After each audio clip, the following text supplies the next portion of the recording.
आज का जो टॉपिक है वो क्या है कि वैद्युत द्विध्रुव के कारण वैद्युत क्षेत्र की तीव्रता का अक्षीय स्थिति या अनुदैर्घ्य स्थिति में व्यंजक निकालना है। यानी कि अगर मैं पहला क्वेश्चन ये करूं कि बोर्ड एग्जाम में क्या क्वेश्चन बन के आता है, तो बोर्ड एग्जाम में ये क्वेश्चन बन के आता है कि वैद्युत द्विध्रुव के कारण वैद्युत क्षेत्र की तीव्रता अक्षीय स्थिति में ज्ञात कीजिए। अगर अक्षीय स्थिति नहीं पूछेगा तो इसी का दूसरा नाम है अनुदैर्घ्य स्थिति। ठीक है, तो सर ने भी तुम्हें बताया होगा, यानी कि अगर अक्षीय स्थिति नहीं है तो इसको अनुदैर्घ्य स्थिति में पूछ सकता है। यानी कि दोनों ही नाम क्या हैं, इसी के अक्षीय स्थिति है, और अक्षीय स्थिति में तुम्हें अक्षीय स्थिति को तुम अनुदैर्घ्य स्थिति भी कह सकते हो नहीं, मतलब कहते हैं। ठीक है, तो एक तो हमें आज ये टॉपिक क्लियर करना है कि वैद्युत द्विध्रुव के कारण वैद्युत क्षेत्र की तीव्रता अक्षीय स्थिति या अनुदैर्घ्य स्थिति में इसका व्यंजक कितना होता है, इसका डायग्राम क्या होता है, इसकी डेरिवेशंस क्या होती है, इसका न्यूमेरिकल क्या होता है। ठीक है, फिर अगर टाइम रहेगा तो हम दूसरा टॉपिक भी क्लियर करने का प्रयास करेंगे, और वो टॉपिक भी आपका बिल्कुल सेम है। मतलब अगर तुम्हें कभी भी ये पूछा गया, ये पेन नीचे रखो, ठीक है, अगर तुम्हें कभी भी ये पूछा गया कि वैद्युत क्षेत्र की तीव्रता, ठीक है, मतलब वैद्युत द्विध्रुव के कारण वैद्युत क्षेत्र की तीव्रता कितनी स्थितियों में ज्ञात की जाती है, तो आप लोग ये ध्यान रखना कि दो स्थितियों में ज्ञात की जाती है।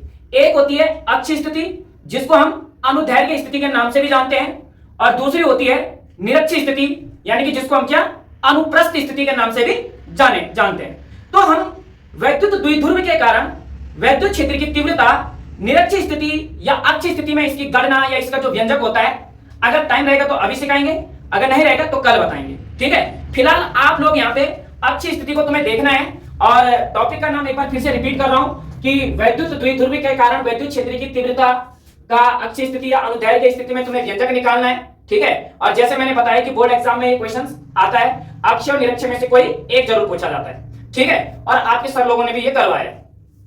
अब हमें बेसिकली क्या करना है, इसके अंदर हम अक्षीय स्थिति में वैद्युत क्षेत्र की तीव्रता यहाँ पे ज्ञात करेंगे।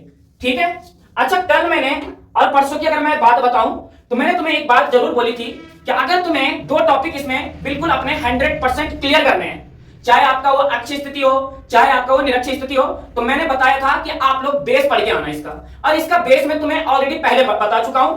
यहां पे मुझे शब्दों को समझाने की जरूरत बिल्कुल भी नहीं है, क्योंकि मैं आप लोगों को ऑलरेडी वैद्युत द्विध्रुव क्या होता है बता चुका हूं। मैं आप लोगों को वैद्युत क्षेत्र की तीव्रता क्या होती है बता चुका हूं, जिसका हमने कल व्यंजक भी निकाला, इसका व्यंजक क्या होता है वो भी निकालना सिखा चुका हूं, उसकी भी हमें आज जरूरत पड़ेगी। और बाकी हमें आज यहाँ पे अक्षीय स्थिति में इसकी गणना करनी है, आज हम उसकी तरफ बढ़ रहे हैं। क्लियर हो रही मेरी बात? ठीक, अब आपको क्या करना है, सबसे पहले इस टॉपिक को समझने के लिए एक डायग्राम बनाना पड़ेगा। जैसे डायग्राम तैयार हो जाएगा तो आप लोग अपनी डेरिवेशंस को यहाँ पे अच्छे तरीके से क्या कर सकते हो, क्लियर कर सकते हो। मेन होता है डायग्राम, फिजिक्स में इंपॉर्टेंस है डायग्राम।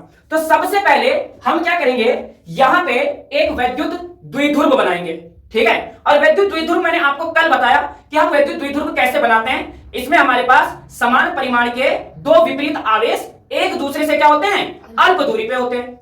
इसके बारे में मैं कल पूरी डिटेल में क्या बात कर चुका हूं। तो सबसे पहले आपको एक वैद्युत द्विध्रुव बनाना है। ठीक है, तो हमें पता है कि अगर मैं एक वैद्युत द्विध्रुव बनाता हूं तो उस वैद्युत द्विध्रुव को बनाने के लिए मुझे दो बिंदु लेने पड़ेंगे, क्योंकि वैद्युत द्विध्रुव तभी बनता है जब उसमें समान परिमाण के दो विपरीत आवेश स्थित होते हैं। यानी कि यहां पे मैं क्या कर रहा हूं, थोड़ा यहां पे समझोगे। ठीक है, एक बिंदु मैंने ये लिया और एक बिंदु मैंने ये लिया, ये हमारे पास दो बिंदु हो गए। ठीक है, और मैं क्या कर रहा हूं, इन दोनों बिंदुओं को यहाँ पे आपस में इस वाली लाइन की मदद से इसको ऐसे यहाँ पे मिला दो। राइट, तो ये एक निकाय बन जाता है। ठीक है, अब मान लो कि मैंने बोला कि ये हमारे पास बिंदु क्या है, ए है, और मान लो मैंने बोला कि ए वाला मेरे पास क्या बिंदु बी है। ठीक है, दो बिंदु हो गए।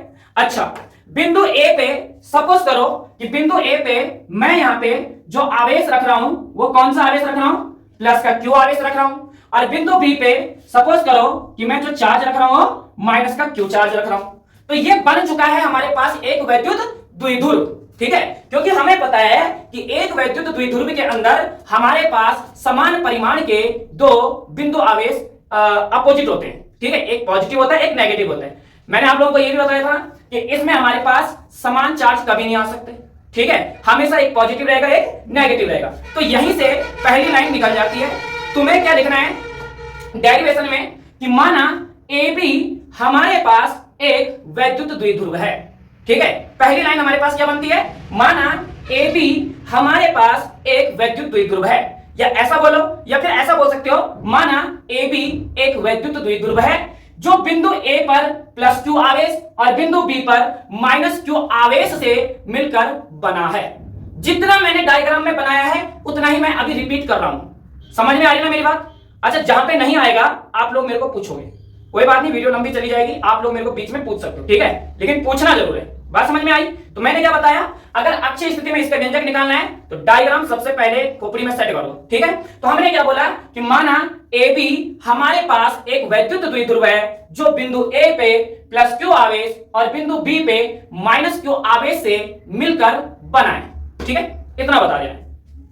अच्छा, उसके बाद क्या बताओगे, एक लाइन अपनी माइंड में सेट रखना है। ठीक है, आप लोगों को यह बताना है कि ये दोनों आवेश, ठीक है, चाहे वो प्लस का हो चाहे वो माइनस का हो, दोनों आवेश, ठीक है, या दोनों आवेशों का जो माध्यम है वो कैसे माध्यम में रखे गए हैं, पराविद्युतांक, जहां पे वायु और निर्वात होता है। ठीक है, यानी कि आप लोग बोल सकते हो कि दोनों आवेशों को एक ऐसे माध्यम में रखा गया है जहां का पराविद्युतांक क्या है, के है, ऐसा समझ सकते हो। ठीक है, तो आप लोगों को कितना बताना है, आप लोगों को यह बताना है कि माना ए बी हमारे पास एक वैद्युत द्विध्रुव है जो बिंदु ए पे प्लस क्यू आवेश और बिंदु बी पे माइनस क्यू आवेश से मिलकर बना है। दोनों आवेशों का जो माध्यम है वो एक पराविद्युतांक है, या दोनों आवेशों का माध्यम कैसा है, यहाँ पे पराविद्युतांक है। बात समझ में आ रही है? कितना बताना है यहाँ पे? ठीक है, तो ये ध्यान रखना है कि दोनों आवेशों का जो माध्यम है वो क्या है, हमारे पास यहाँ पे पराविद्युतांक है। इसके बारे में मैं आप लोगों को डिटेल में बताऊंगा अभी, बस आप लोग इस लाइन को यहाँ पे थोड़ा सा लर्न कर लेना कि दोनों आवेशों का जो माध्यम है वो कैसा है, पराविद्युतांक है।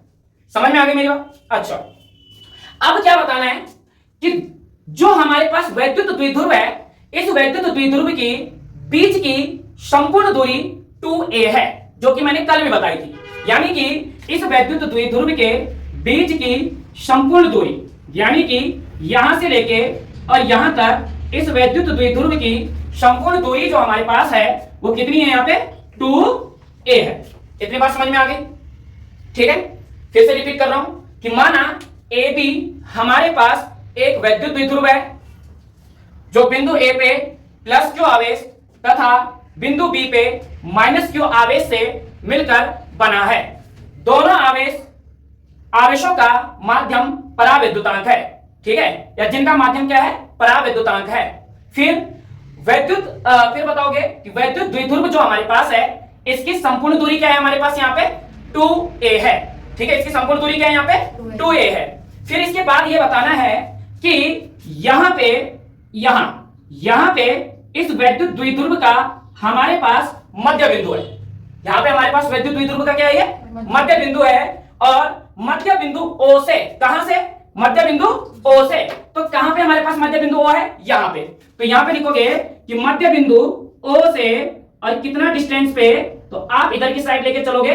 ठीक है, कि मध्य बिंदु O से r दूरी पर स्थित, ठीक है, यानी कि इसके बीच की दूरी कितनी है, r, तो r दूरी पर स्थित हमारे पास एक बिंदु P होगा। तो यहां से इस वाली लाइन को तुम्हें थोड़ा सा यूं आगे बढ़ाना पड़ेगा यहां तक, और यहां पे यही लाइन है वो। ठीक है, बात समझ में आ रही है? तो यहां पे हमारे पास एक बिंदु क्या है, ये P है। यहां पे हमारे पास एक बिंदु क्या है, P है। कल भी तुमने ये चीज पढ़ी थी। ठीक है, अब मैंने क्या क्या चीजें बताई इसमें थोड़ा सा समझने का प्रयास करो। ठीक है, कि क्या क्या चीजें बोली गई। जैसे देखो, ठीक है, अब यहां पे आप लोगों को क्या बताना है, एक बार मैं इसको फिर से दोबारा से रिपीट कर रहा हूं, जहां पे आप लोगों को समझ में नहीं आया होगा आप लोग समझने का प्रयास कीजिए। ठीक है, हमने ये बोला कि माना ए बी, मैं पूछूंगा जरूर, माना ए बी हमारे पास एक वैद्युत द्विध्रुव है जो बिंदु ए पे प्लस क्यू आवेश तथा बिंदु बी पे माइनस क्यू आवेश से मिलकर बना है। ठीक है, इतना बताना है।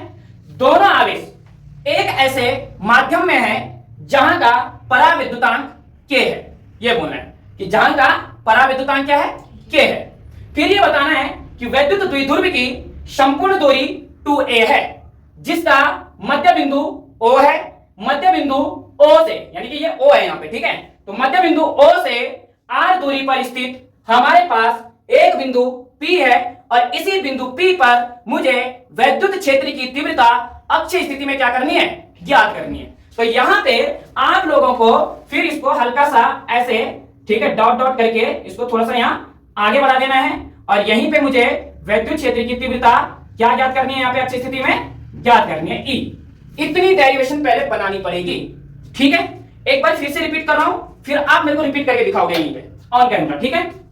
देखो हमने क्या बोला कि माना AB हमारे पास एक वैद्युत द्विध्रुव है, ठीक है, जो बिंदु A पे प्लस क्यू आवेश तथा बिंदु B पे माइनस क्यू आवेश से मिलकर बना है। दोनों आवेशों का माध्यम या दोनों आवेश एक ऐसे माध्यम में है जहां का परावैद्युतांक K है। फिर यह बताना है कि जो हमारे पास यहां पे वैद्युत द्विध्रुव है, इस वैद्युत द्विध्रुव की संपूर्ण दूरी 2a है। तुम्हारे सर ने यहाँ पे 2l लिखा रखी है, तो कोई प्रॉब्लम नहीं, ठीक है। दूरी को तुम a से भी रिप्रेजेंट कर सकते हो और l से भी रिप्रेजेंट कर सकते हो। फिर ये बताना है कि इसका मध्य बिंदु O है, मध्य बिंदु O से r दूरी पर स्थित एक बिंदु P है और इसी बिंदु P पर मुझे वैद्युत क्षेत्र की तीव्रता अक्षीय स्थिति में ज्ञात करनी है। समझ में आ गई मेरी बात? ठीक है। अगर इतना काम भी कर दिया, न्यूमेरिकल्स की बात नहीं कर रहे हैं, अगर इतना काम भी कर दिया तो आप लोगों को, अगर मान लो ये 3 नंबर में आएगा या 4 नंबर में आएगा, तो आधा नंबर इसका मिलेगा आपको। 4 मींस 2 नंबर, ठीक है। मान लो 2 का आया तो 1 नंबर, ठीक है। तो इस बात का आपको ध्यान रखना है कि अब जो नंबर मिलते हैं वो स्टेप बाय स्टेप मिलते हैं, ठीक है। तो डायग्राम आना चाहिए, अगर डायग्राम आ गया तो डेरिवेशन बड़ी आसान हो जाती है। रटने की तो बिल्कुल जरूरत ही नहीं है, वो तो छोड़ दो, ठीक है, रट्टा तो मारना ही नहीं है। अब इसमें 2 चीजें आपको बहुत विशेष तौर पे ध्यान रखनी है इसी डायग्राम के अंदर। देखो एक चीज तुम्हें क्या ध्यान रखना है कि देखो ये है हमारे पास यहाँ पे क्या P और ये हमारे पास क्या है यहाँ पे A। तो यानी कि ये हो गया यहां से और यहां तक मैं इस डायग्राम को फिर बना रहा हूं, तो A से लेके P, ये A मतलब ये P है और ये क्या है यहाँ पे A। इसके बीच का डिस्टेंस कितना होता है, यानी कि AP के बीच का डिस्टेंस कितना होगा, तो यहां पे याद रखना अभी कि AP के बीच का डिस्टेंस होता है R माइनस का A, ठीक है। अब ये कहां से निकला वो मैं आपको बाद में बताऊंगा। फिलहाल आप अभी अपने माइंड में ये सेट करके रखो कि AP के बीच का डिस्टेंस क्या है, R माइनस A, और फिर तुम्हारे पास आता है B और P, यानी कि ये हो गया यहाँ पे P और फिर ये हो गया तुम्हारे पास यहाँ पे क्या B, और इसके बीच का जो डिस्टेंस होता है वो हमेशा होता है R प्लस का A। सर ने लिखा होगा R minus L, R plus L, right.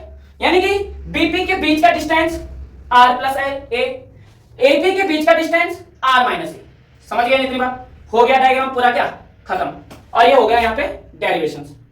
समझ में आ गई मेरी बात? अब थोड़ा सा यहां पे हम और भी अच्छे से इसको समझने का प्रयास करते हैं। अब हम इसका न्यूमेरिकल्स लगाएंगे, ठीक है। तो यहां पे अब तुम्हें यह बताना है कि जो हमारे पास बिंदु A पे प्लस क्यू आवेश है, बिंदु A पे जो हमारे पास ये प्लस क्यू आवेश है, इस प्लस क्यू आवेश के कारण वैद्युत क्षेत्र की तीव्रता बिंदु P पे कितनी है, पहले तो यह बताना है। मैंने क्या बोला, तुम्हें यह बताना है कि भाई इस प्लस क्यू आवेश के कारण, देखो कितने आवेश हैं इसमें, 2 आवेश, एक है प्लस का एक है माइनस का। तो इस प्लस क्यू आवेश के कारण भी वैद्युत क्षेत्र की तीव्रता होगी और इस माइनस क्यू आवेश के कारण भी यहाँ पे बिंदु P पर क्या वैद्युत क्षेत्र की तीव्रता होगी। यानी कि दोनों आवेशों के कारण यहाँ पे कुछ ना कुछ इस बिंदु P पे क्या हुई है, वैद्युत क्षेत्र की तीव्रता उत्पन्न हुई है। तो हमें अब यह जानने का प्रयास करना है कि भाई इस प्लस क्यू आवेश पर वैद्युत क्षेत्र की तीव्रता बिंदु P पर कितनी है। तो आप लोगों को यही लिखना है कि प्लस क्यू आवेश के कारण, या ऐसा लिख दो, या लिख दो कि बिंदु A पर, ठीक है, थोड़ा तरीके से, कि बिंदु A पर प्लस क्यू आवेश के कारण, ठीक है, के कारण बिंदु P पर वैद्युत क्षेत्र की तीव्रता, ठीक है, वैद्युत क्षेत्र की तीव्रता। यानी कि मैंने सीधा सीधा, आप लोग अपने माइंड में एक बात को सेट रखो कि प्लस क्यू आवेश के कारण भी बिंदु P पर कुछ ना कुछ विद्युत क्षेत्र की तीव्रता है, और माइनस क्यू आवेश के कारण भी बिंदु P पर कुछ ना कुछ विद्युत क्षेत्र की तीव्रता है, यानी कि दोनों आवेशों के कारण है। तो यहां पे बिंदु A पर प्लस क्यू आवेश के कारण जो बिंदु P पर विद्युत क्षेत्र की तीव्रता होगी उसको हम रिप्रेजेंट करेंगे E1 से। किससे रिप्रेजेंट करेंगे? E1 से। और माइनस क्यू आवेश के कारण जब मैं विद्युत क्षेत्र की तीव्रता निकालूंगा तो मैं उसको रिप्रेजेंट करूंगा E2 से। समझ में आ गई ना मेरी बात? और यहां पे लगा दो बराबर का साइन। ठीक है, इतनी बात समझ में आ रही है? अब मैंने तुम्हें परसों एक फॉर्मूला बताया था कल कि किसी बिंदु आवेश के कारण विद्युत क्षेत्र की तीव्रता कितनी होती है, जस्ट कल ही बताया मैंने।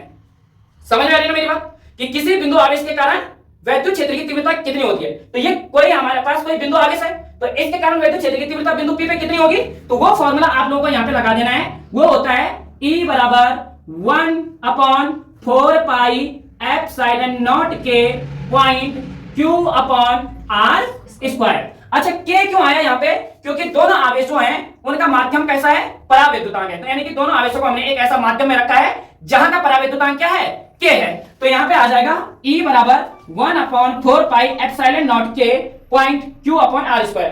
ठीक है, ध्यान से देख लेना, ऐसा नहीं Q और R स्क्वायर, ऐसा मत लिख देना। ठीक है, और ये बटे का चिन्ह पूरा मारना है यहाँ तक, शॉर्ट में नहीं। शॉर्ट क्या है तो गलती है पूरी बड़ी बड़ी। जहां पे समझ में नहीं आएगा दोबारा पूछ लेना, नहीं आएगा तो कॉपी में बता दूंगा। ठीक है, हो सकता है क्योंकि इसके पास मैथ नहीं थी तो दिक्कत तो होगी। ठीक है, तो कॉपी में बता दूंगा। अच्छा, अभी यहां तक समझ में आया? अब यहां पे क्या करना है? R का मतलब होता है डिस्टेंस, R का मतलब होता है दूरी। तो किस दूरी की बात कर रहा है, किस आवेश के बारे में बात की इसने? प्लस क्यू आवेश के कारण विद्युत क्षेत्र की तीव्रता निकाली ना हमने। तो यहाँ पे कौन सा डिस्टेंस की बात कर रहा है? ये A और P के बीच के डिस्टेंस की बात कर रहा है। तो तुम्हें कुछ नहीं करना है, यहाँ पे विद्युत क्षेत्र की तीव्रता यहाँ पे E1 लिखना है, बराबर किया 1/4 पाई एप्सिलॉन नॉट के पॉइंट Q, जहां पे R स्क्वायर है वहां पे आएगा अब AP। ठीक है, तो ये लिख दिया यहाँ पे AP और इसका क्या आ जाएगा यहाँ पे स्क्वायर। ठीक है, और इसकी डायरेक्शन किधर की ओर होगी? प्लस क्यू आवेश के कारण जो विद्युत क्षेत्र की तीव्रता की डायरेक्शन किधर की ओर होगी? तो आप बोल सकते हो यहाँ पे वेक्टर AP के अनुदिश। ठीक है, क्या लिख सकते हो? वेक्टर AP के अनुदिश, इधर की ओर इसकी दिशा होगी। ठीक है, इसके बाद क्या करोगे? यहां पे लिखोगे E1 बराबर 1/4 पाई एप्सिलॉन नॉट के पॉइंट Q अपॉन AP के बीच का डिस्टेंस कितना है? R minus A। तो ये डिस्टेंस यहां पे रख दो तो ये आ जाएगा R माइनस A का होल स्क्वायर। ठीक है, और इसको दे दो समीकरण नंबर 1, ये वाली समीकरण नंबर 1। ठीक, यहां तक समझ में आएगा ना? बराबर। ठीक है, अब तो ये हम ये कह सकते हैं कि बिंदु A पर, यानी कि इस बिंदु A पर इस प्लस क्यू आवेश के कारण जो बिंदु P पर विद्युत क्षेत्र की तीव्रता है यानी कि E1 वो कितनी है? 1/4 पाई एप्सिलॉन नॉट के point Q upon R minus A का होल स्क्वायर। स्क्वायर नहीं, होल स्क्वायर, यानी कि R का भी स्क्वायर है और A का भी स्क्वायर है। ठीक है, क्योंकि ब्रैकेट लगा है ना। ठीक है, अच्छा आगे देखो, आगे क्या आएगा यहाँ पे? जैसे हमने प्लस क्यू आवेश के कारण निकाली, सेम हम यहाँ पे किसके कारण निकालेंगे? माइनस क्यू आवेश के कारण निकालेंगे। तो यहाँ पे सेम लाइन आएगी। ठीक है, आवेश चेंज हो जाएगा। तो यहाँ पे लिखोगे कि बिंदु, ठीक है, बिंदु यहाँ पे क्या आएगा? B पर, बिंदु B पर माइनस क्यू आवेश के कारण, माइनस क्यू आवेश के कारण विद्युत क्षेत्र की तीव्रता। ठीक है, बिंदु P पर माइनस क्यू आवेश के कारण, ठीक है, विद्युत क्षेत्र की तीव्रता लिख दो, या बिंदु P पर क्या? विद्युत क्षेत्र की तीव्रता। बिंदु P पर विद्युत, ठीक है, बिंदु P पर विद्युत क्षेत्र की तीव्रता। ठीक है, विद्युत क्षेत्र की तीव्रता तो कितनी होगी यहाँ पे? E2। कितनी होगी यहाँ पे? E2। बात समझ में आ रही है? बराबर का फॉर्मूला बराबर लगाया यहाँ पे, फॉर्मूला यही यूज होना है फिर से, क्योंकि B पर भी माइनस क्यू आवेश के कारण बिंदु P पर विद्युत क्षेत्र की तीव्रता के लिए क्या आएगा? फॉर्मूला सेम ही आएगा। तो यानी कि फॉर्मूला हमारे पास होता है E बराबर 1/4 पाई epsilon not point Q upon R square, and फिर यहाँ पे विद्युत क्षेत्र की तीव्रता कौन सी है? ये E2। तो 1/4 पाई epsilon not point Q upon, और जहां पे R स्क्वायर लिखा है वहां पे आएगा B और P, तो यानी कि BP का होल स्क्वायर, BP का होल स्क्वायर। और अगर इसकी डायरेक्शन की बात करेंगे तो बोलोगे BP के अनुदिश, जैसे इसकी थी AP के अनुदिश, इसकी हो जाएगी BP के अनुदिश। ठीक है, तो यहां पे लिख सकते हो कि इसकी जो दिशा है BP के क्या है, यहां पे अनुदिश है। अच्छा सर, इसके बाद क्या होगा? अब यहां पे देखो क्या करना है, थोड़ा सा समझे। बीपी के बीच का डिस्टेंस कितना है हमारे पास? R प्लस का A। इस वाले डिस्टेंस को यहां पे रख दो तो तुम्हारे पास आ जाएगा यहां पे E2 बराबर 1 upon 4 pi epsilon not point Q, और जहां पे BP का स्क्वायर है वहां पे आएगा R प्लस A का होल स्क्वायर। इतना आ गया, और ये बन गया हमारे पास यहां पे इक्वेशन नंबर 2, समीकरण नंबर 2। ठीक है, यानी कि हम ये कह सकते हैं कि भैया प्लस क्यू आवेश के कारण बिंदु P पर वैद्युत क्षेत्र की तीव्रता E1 बराबर 1 upon 4 pi epsilon not K into Q upon R minus A का होल स्क्वायर है, और माइनस क्यू आवेश के कारण बिंदु P पर वैद्युत क्षेत्र की जो तीव्रता है वो E2 बराबर 1 upon 4 pi epsilon not K point Q upon R plus A का होल स्क्वायर। इतनी बात समझ में आ गई ना? कंफ्यूजन है तो पूछ सकते हो अभी। इसमें क्यों क्यों नहीं आया? हाँ लो, लगा दो, भूल गया मैं। ठीक है, बोल, बिल्कुल बिल्कुल बोल सकते हो। ठीक है, ये लो, राइट, ठीक है ना? तो ये आ गया हमारे पास, मुंह से तो बोल ही रहा हूं मैं, कहां पे? हाँ, ठीक है, और यहाँ पे के जरूर लगाना है, क्योंकि दोनों आवेशों का माध्यम कैसा है? यहाँ पे पराविद्युतांक के है। दोनों आवेशों को हमने एक ऐसे माध्यम में रखा है जहां का पराविद्युतांक क्या है? के है। ठीक है, बिल्कुल सही है। ये बात समझ में आ गई? ठीक है, अच्छा, अब देखो जगह तो है नहीं हमारे पास इतनी। ठीक है, तो मैं एक काम करता हूं, लगभग डायग्राम का जो काम है वो क्या हो चुका है? फिनिश। तो तुम लोग कॉपी से लिख लेना, बाकी वीडियो तो रिकॉर्ड हो ही चुकी है। ठीक है, इसको मैं किस पे, यूट्यूब में भी डाल दूंगा बहुत जल्दी। ठीक है, आप लोग वहां पे भी चेक कर सकते हो। ठीक है, तो यहां से हमारे पास इतना तो ये हो चुका है, तो अभी आप लोग कॉपी से उतार देना, क्योंकि कॉपी में मैंने पूरा कर रखा है। बस अब हम इसके न्यूमेरिकल्स को क्या करते हैं, आगे लेके चलते हैं। तो अब हमें इसके डायग्राम की बिल्कुल भी जरूरत है नहीं, बस हमें अब कैलकुलेशंस करनी है। ठीक है, तो मैं डायग्राम को यहाँ पे हटा दे रहा हूं। ठीक है, आप लोग एक बार इसको अच्छे से देख लो क्या क्या चीजें हैं और कैसे कैसे हैं। ठीक है, तो अब इसको हटा दो यहां से।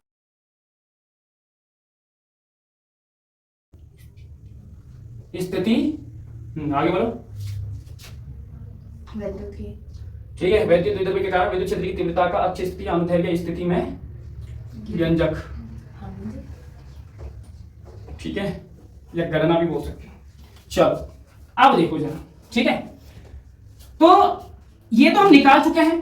ठीक है, क्या कि भैया प्लस क्यू आवेश के कारण वैद्युत क्षेत्र की तीव्रता E1 इतनी है, माइनस क्यू आवेश के कारण वैद्युत क्षेत्र की तीव्रता क्या E2 हमारे पास इतनी है। अब परिणामी वैद्युत क्षेत्र की तीव्रता कितनी है टोटल? ठीक है, उसको हम क्या बोलते हैं? परिणामी वैद्युत क्षेत्र की तीव्रता। ये कुल वैद्युत क्षेत्र की तीव्रता कितनी है बिंदु P पे? ठीक है, तो यहां पे लिखोगे कि बिंदु P पे, ठीक है, बिंदु P पर कुल परिणामी वैद्युत क्षेत्र की तीव्रता, कुल परिणामी वैद्युत क्षेत्र की तीव्रता समझने का प्रयास करेंगे बढ़िया तरीके से यहां पे। ठीक है, और कुल परिणामी वैद्युत क्षेत्र की तीव्रता को अब मैं रिप्रेजेंट करूंगा किससे? E से। किससे? E से। क्यों करूंगा E से? क्योंकि प्लस क्यू आवेश के कारण वैद्युत क्षेत्र की तीव्रता E1 से रिप्रेजेंट कर दिया, माइनस क्यू आवेश के कारण वैद्युत क्षेत्र की तीव्रता क्या E2 से रिप्रेजेंट कर दिया, और यहां पे जब हम कुल परिणामी वैद्युत क्षेत्र की तीव्रता बिंदु P पे निकालते हैं तो उसको हम रिप्रेजेंट करेंगे E से। तो तुम्हें करना कुछ नहीं है, यहां पे जो हमारे पास यहां पे समीकरण नंबर 1 में E1 है, इस E1 से आपको माइनस कर देना है E2 को। समझ में आ गई मेरी बात? ठीक है, यानी कि समीकरण नंबर 1 और समीकरण नंबर 2 क्या हो जाएगी? आपस में घट जाएगी, और जब दोनों आपस में घट जाएगी तो आपको परिणामी वैद्युत क्षेत्र की क्या तीव्रता मिल जाएगी। समझ में आ गई ना मेरी बात? तो परिणामी वैद्युत क्षेत्र की तीव्रता को मैंने E से रिप्रेजेंट किया है, तो मैं यहां पे लिख रहा हूं E बराबर, देखो E1, तो समीकरण नंबर 1 है हमारे पास, ये रही E1 की वैल्यू, इस वैल्यू को लिखोगे यहां पे, तो कितना आएगा हमारे पास यहां पे? 1 अपॉन 4 पाई एप्सिलॉन नॉट के, आगे आएगा point Q upon R minus A का होल स्क्वायर, बीच में चिन्ह क्या है? माइनस। तो माइनस दे दिया, और E2 की वैल्यू हमारे पास ये रही यहां पे, तो ये आ जाएगा 1/4πε0 के point Q upon R plus A का होल स्क्वायर, इतना बन गया। अब यहां पे समझना मेरी, ठीक है, देखो यहां पे भी 1/4πε0 के है और यहां पे भी 1/4πε0 के है, तो ये तो निकल जाएगा कॉमन। कॉमन निकालने का मतलब क्या होता है कि ये यहां से भी खत्म और ये यहां से भी खत्म, तो E बराबर हमारे पास कितना आएगा यहां पे 1/4πε0 के, दो बार था एक ही बार लिख दिया। फिर क्या करना है, गुणा का चिन्ह मारना है। अच्छा Q यहां पे भी है और Q यहां पे भी है, दोनों जगह Q है, तो Q को भी क्या निकाल दिया यहां से, कॉमन निकाल दिया। तो जब Q को कॉमन निकाल दिया तो इसकी प्लेस में कितना बच गया, एक, और इसकी भी प्लेस में कितना बच गया यहां पे, एक। जो बच गया उसको अब हम क्या करेंगे, ब्रैकेट के अंदर लिख देंगे, ठीक है। तो यानी कि हमारे पास यहां से क्या बचा, 1/r माइनस a का होल स्क्वायर। फिर यहां पे माइनस है तो माइनस, और यहां पे भी 1 है तो 1/r प्लस a का होल स्क्वायर, और ब्रैकेट हो गया बंद। तो सस्पेंस लग रहा है, नहीं। पता चला यहां पे क्या हुआ। देखो 1/4πε0 के यहां पे भी था, 1/4πε0 के यहां पे भी था, दोनों को हमने एक बार ही लिख दिया यहां पे, तो ये यहां से भी खत्म हो गया, यहां से भी खत्म हो गया, दोनों जगह में से एक बार ही इसको लिख दिया, इसका मतलब होता है कॉमन निकालना। अब बेसिकली यहां पे ये इनके पास मैथ नहीं थी तो बहुत दिक्कत हो रही होगी, ठीक है। फिर देखो Q यहां पे भी था, Q हमारे पास यहां पे भी था, तो Q को निकाल दिया कॉमन, तो जब यहां से Q और Q निकल गया तो यहां पे कितना माना जाएगा, 1 ना, और इधर भी कितना माना जाएगा 1, तो ये भी कॉमन आ गया, ये भी कॉमन आ गया, तो क्या बच गया यहां से 1/r माइनस a का whole square minus 1/r plus a का होल स्क्वायर, और इसको लिख दिया ब्रैकेट के अंदर। समझ में आ गई ना मेरी बात। अब देखो यहां पे E बराबर Q के इंटू 1 में कर दो, ठीक है, क्योंकि इसके बटे में कितना मान सकते हो, a, अंश की गुणा अंश में, हर की गुणा हर में, ऊपर वाला अंश नीचे वाला हर, ठीक है। Q के इंटू 1 में की तो Q आ गया, अपॉन में 4πε0 के आ गया। आगे देखो क्या होगा, ब्रैकेट लगा दो सेम, ठीक है, थोड़ा समझने का प्रयास करेंगे।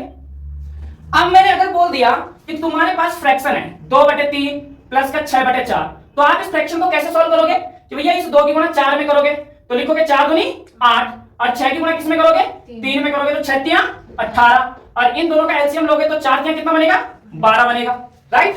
बिल्कुल यही काम यहां पे होता है, मतलब ये एक जो है ये r प्लस a के होल स्क्वायर से क्या करता है, गुणा करता है, तो जब ये 1 से गुणा कर रहा है तो वापस क्या आएगा, r प्लस a का होल स्क्वायर ही आएगा, राइट। फिर बीच में क्या लगा यहां पे, माइनस, तो क्या लगा दिया, माइनस, और फिर यहां पे r माइनस a का होल स्क्वायर जो है वो कितने से गुणा करेगा, 1 से गुणा करेगा, तो वापस क्या आएगा, सेम नंबर ही आएगा, मतलब कितना, r माइनस, ठीक है, a का होल स्क्वायर, बटे में देख लो यहां पे 3 और 4 की गुणा की थी ना, तो इसकी गुणा इसके साथ हो जाएगी, तो कैसे लिखेंगे, इसको लिखेंगे r माइनस a का होल स्क्वायर, बीच में लगा दिया गुणा का चिन्ह, और यहां से आ गया r प्लस a का होल स्क्वायर, और यहां से कर दिया ब्रैकेट को ऑफ।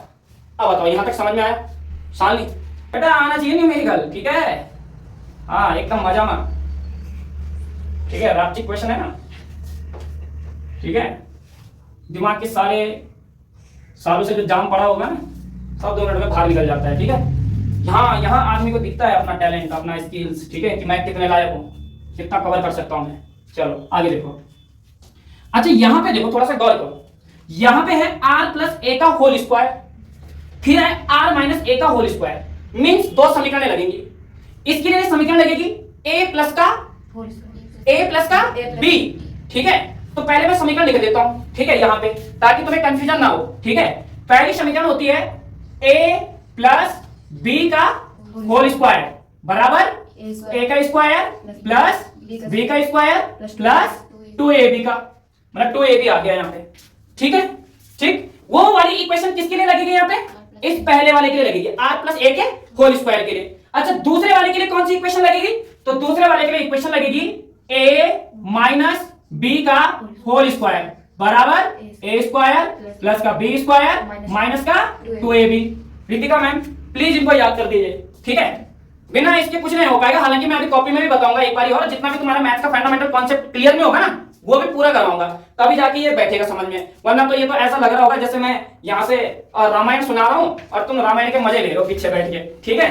तो ये तो वही वाला सीन है फिर, ठीक समझ में आ रही है ना मेरी बात? नहीं आएगा, इसीलिए मैं बोलता हूँ ना बेसिकली कि 9th और 10th तक तो मैथ्स कंपलसरी है, लो उसको, ठीक है। अब देखो मैथ्स अगर होगी तो आगे काम कर पाओगे, ठीक है। वरना बाद में क्या बोलते हैं, शादी वादी हो जाएगी, बच्चे बच्चे होंगे तो पैसे गिनने के लिए भी अपने बच्चों के पास बोलो, देखना अगर 1 लाख की गट्ठी आ गई ना हाथ में, मतलब 1 लाख रुपए की अगर को आ गया तो 1 लाख रुपए में भी ये बोलोगे कि थोड़ा सा काउंट करना, मैं 1 लाख रुपए, क्योंकि 1 लाख रुपए जब 500 के नोट, अब पता चलो तुम्हें बता दो मेरे को 1 लाख रुपए में 500 के नोट कितने आएंगे? 1 लाख में 10,000 में 20 नोट। बताना। 1 लाख में फंस गया ना? 20। चलो छोड़ो उस बात को, छोड़ो। समझ में आ रही ना बात? 1000 नोट आएंगे। हाँ 1000 नोट आएंगे ना 500 आएंगे। तो 1000 नोट आएंगे, वो तो 5000 बन रहा है। अरे तुम जानो। चलो आप रहते हैं यहाँ, ठीक है। इसके बाद देखो यहाँ पे, अच्छा इसके बाद देखो अभी क्या करना है यहाँ पे, अब यहाँ इधर नीचे वाले के लिए भी क्या लगेगी? समीकरण लगेगी। नीचे वाले के लिए भी समीकरण लगेगी, कौन सी वाली? a प्लस बी का whole square into a minus b का होल स्क्वायर बराबर a का स्क्वायर माइनस b का स्क्वायर। यानी कि कौन सी सब समीकरण लगेगी? तीसरी।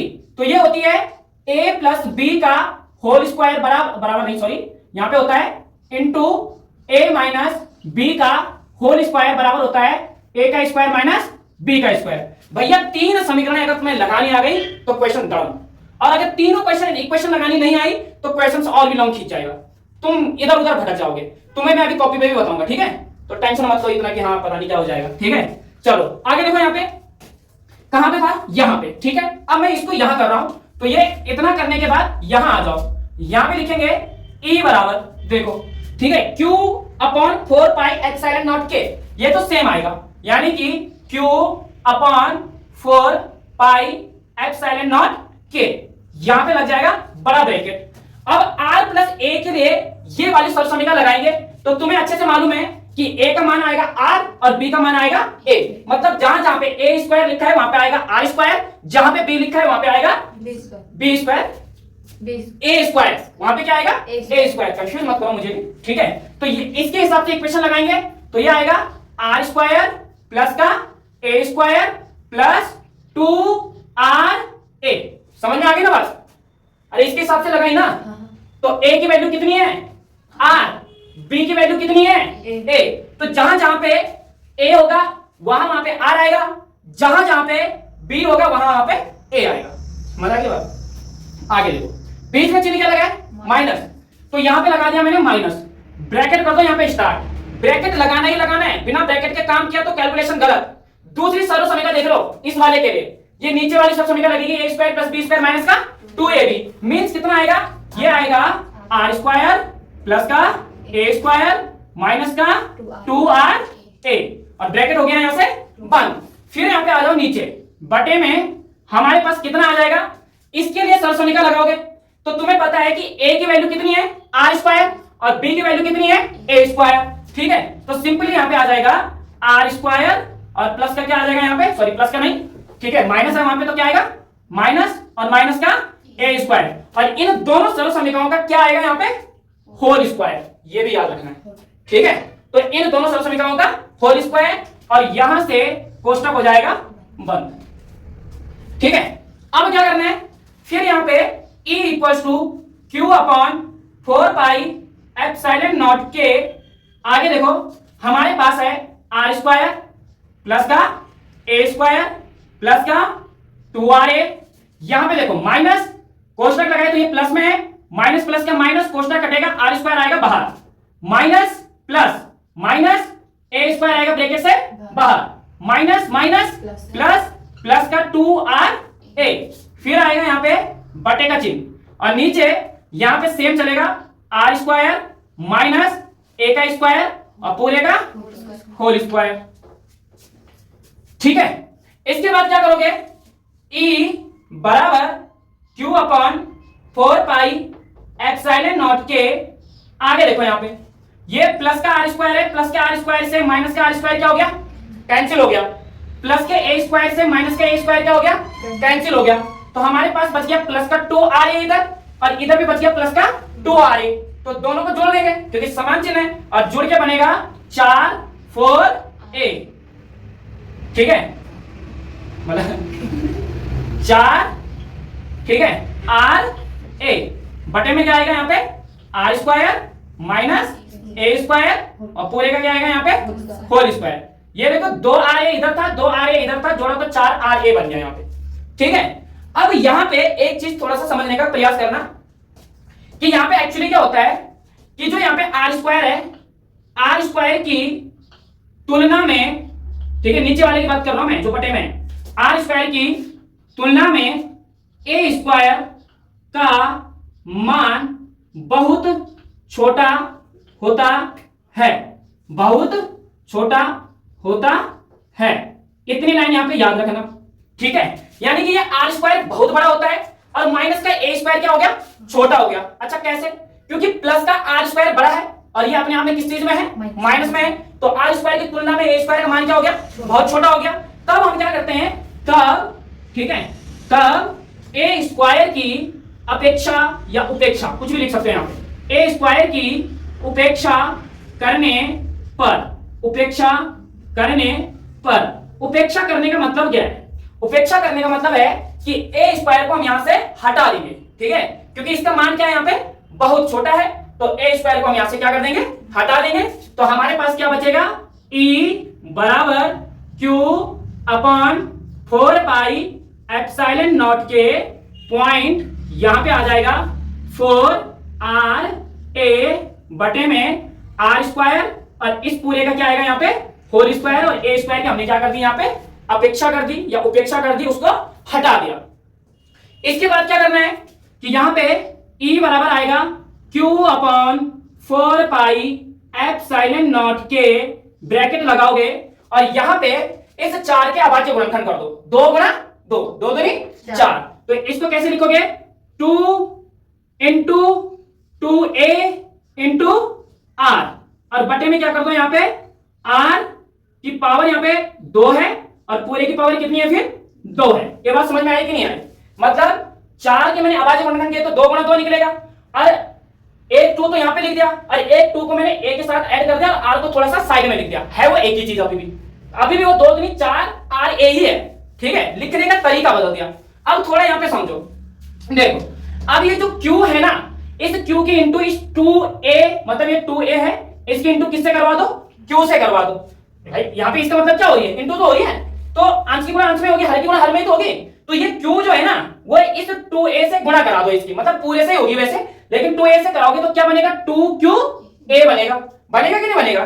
तो यहाँ पे कितना आ जाएगा, e बराबर ये q यहां गुणा कर देगा तो यहाँ पे कितना बचेगा, 1 4 पाई एप्सिलॉन नॉट, इधर आ जाएगा 2 गुणा, ठीक है, ये इंटू का साइन है और यहाँ पे ये q इधर शिफ्ट कर दिया हमने, तो ये बन गया 2qa और इंटू में हमारे पास क्या आ जाएगा यहाँ पे r, और बटे में यहाँ पे r की पावर 2 और पूरे की पावर कितनी आ गई, 2 आ गई। ठीक है, अब इसके बाद क्या होगा, कल मैंने तुम्हें बताया था, कुछ याद है? मैंने तुम्हें बताया था कि वैद्युत द्विध्रुव आघूर्ण P बराबर क्या होता है, 2qa। याद है फॉर्मूला कि जो हमारे पास वैद्युत द्विध्रुव होता है उसका एक आवेश और वैद्युत द्विध्रुव की जो संपूर्ण दूरी का जो गुणनफल होता है वही हमारे पास क्या कहलाता है, वैद्युत द्विध्रुव आघूर्ण। और उसका मान मैंने तुम्हें क्या बताया था, उसका मान बताया था कि P बराबर होता है 2qa। तो जहां पे 2qa लिखा है वहां पे मैं कितना लिख दूंगा, P, क्योंकि इसका मान कितना है यहाँ पे P। तो अब मुझे ये बताओ, यहां तक दिख रहा है बोर्ड पे, जहां तक मेरा हाथ है? अरे बोर्ड पे नहीं, मतलब उस पे आधा दिख रहा है, यहां तक दिख रहा है, हाँ इतना लाइन दिख रही है पूरी, हाँ दिख रही है, जगह भी है इधर, है नहीं उधर नहीं है। ठीक है चलो। अब क्या करना है, ठीक है, जहां पे ये 2qa लिखा है ना वहां पे कितना लिखना है, P लिखना है। तो हम कितना लिखेंगे, E बराबर हमारे पास आएगा 1 अपॉन 4 पाई एप्सिलॉन नॉट के पॉइंट, यहां पे ब्रैकेट लगेगा सेम, फिर आएगा 2 पॉइंट, यहां पे कितना आ जाएगा 2qa के प्लस में P, तो ये आ गया P और फिर यहां पे इंटू करके कितना आ जाएगा R, और बटे में देखो R की पावर 2 है और पूरे की पावर फिर कितनी है, 2, ब्रैकेट ऐसे रखो, फिर आएगा E बराबर 1 अपॉन 4 पाई एप्सिलॉन नॉट के पॉइंट यहां पे 2pr, और यहां देखो 2 इधर है और 2 ब्रैकेट के बाहर है। इसका मतलब होता है कि ब्रैकेट के बाहर जो 2 है वो अंदर वाले 2 से गुणा करता है, तो r की पावर कितना बनता है यहाँ पे 4। फिर यहाँ पे आ जाएगा e बराबर 1/4 पाई एप्सिलॉन नॉट के, यहां पे देखो 2p और इंटू में कितना है यहाँ पे r, नीचे कितने r है हमारे पास 4r, तो 4r हमारे पास है, ऐसा लिख सकते हो 2 3 और ये 4, और एक r से एक r क्या हो जाएगा यहाँ पे कैंसिल हो जाएगा, तो हमारे पास बचेगा e बराबर 1/4 पाई एप्सिलॉन नॉट के, यहां पे आ जाएगा 2p और नीचे आ जाएगा r की पावर कितनी 3, ठीक है। और यहां से इस वाले ब्रैकेट को हटाओगे तो ये आ जाएगा e बराबर 1/4 पाई एप्सिलॉन नॉट के पॉइंट 2p और r की पावर 3, और यहां पे हमारे पास विद्युत क्षेत्र की तीव्रता है, इसका मात्रक होता है न्यूटन पर कूलम्ब, यानी कि अक्षीय स्थिति पर हमारे पास विद्युत क्षेत्र की तीव्रता कितनी होती है। समझ में आई ना मेरी बात? यानी कि अगर तुम्हारे पास व्यंजक आ गया, अगर तुम्हारे पास एक नंबर में क्वेश्चन पूछा गया कि अक्षीय स्थिति पर विद्युत क्षेत्र की तीव्रता कितनी होती है, तो E बराबर 1/4 पाई एप्सिलॉन नॉट के पॉइंट 2p अपॉन r का क्यूब, या r की पावर कितनी है 3। लेकिन ये यहीं तक खत्म भी नहीं होता है, इसके आगे इसमें कुछ चीजें और हैं। जैसे कभी कभी पूछ लेता है कि अक्षीय स्थिति को सदिश रूप में लिखो, तो इसको सदिश रूप में कैसे लिखोगे, देखो यहाँ पे, तो ये आ जाएगा सदिश रूप में। तो सदिश रूप में कैसे आएगा, कुछ नहीं करना होता है, सदिश रूप में हम केवल वेक्टर ऊपर लगा देते हैं, तो हमारे पास क्या आएगा यहाँ से E, वेक्टर E बराबर 1/4 पाई एप्सिलॉन नॉट के पॉइंट 2p, और इसके ऊपर भी क्या लगेगा वेक्टर, और बटे में कितना आएगा r की पावर 3 न्यूटन पर कूलम्ब, ठीक है। अगर यहाँ पे आवेश जो है, ठीक है, वायु और किसमें होगा निर्वात में हो, अगर जो आवेश है अगर वो हमारे पास वायु और निर्वात में है तो k बराबर कितना हो जाएगा यहाँ पे k का मान कितना हो जाएगा 1, तो यहां से k को हटा दो, मतलब 1 से गुणा करेगा तो ये आएगा E बराबर 1/4 पाई एप्सिलॉन नॉट, यहाँ पे गुणा करके 1 लिखेंगे, तो 1 जब इसमें गुणा करेगा तो वापस क्या आएगा 4 पाई एप्सिलॉन नॉट, और यहाँ पे आ जाएगा हमारे पास इंटू 2p और r की पावर 3 न्यूटन पर कूलम्ब, ये निकल गया 6। समझ में आ गई बात? ठीक है, यही हमारे पास वैद्युत द्विध्रुवी के कारण वैद्युत क्षेत्र की तीव्रता के लिए अक्षीय स्थिति या अनुदैर्घ्य स्थिति में इसका क्या होता है व्यंजक होता है E बराबर 1/4 पाई epsilon not 2p upon r की पावर 3 न्यूटन पर कूलम्ब, और ये एक एक नंबर में भी पूछा जाता है, ठीक है, कि अक्षीय स्थिति में इसका व्यंजक कितना होता है, और जब न्यूमेरिकल करेंगे तो वहां पे भी ये फॉर्मूला यूज होगा, तब मत पूछना कि ये कहां से टपका। अब मुझे बताओ कहां